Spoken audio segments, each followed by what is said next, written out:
Hello. Today I'd like to show you how to grow an excellent water vegetable called water spinach, also called Ipomoea aquatica or Kangkong. And if you have a pond and you're thinking about growing things that are edible, this is an excellent thing that you can add to your pond. So anyway, thanks for watching Fulton Science.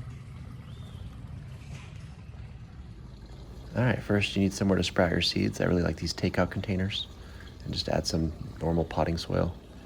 And it's good to have a lid that you can control the moisture in. And I'll plant these seeds in probably about 5 rows of 3 seeds each. And then we'll come back in a few days and see what happens. And here's what water spinach seeds look like, in case you're curious or want to make sure that that's actually what you received in the mail.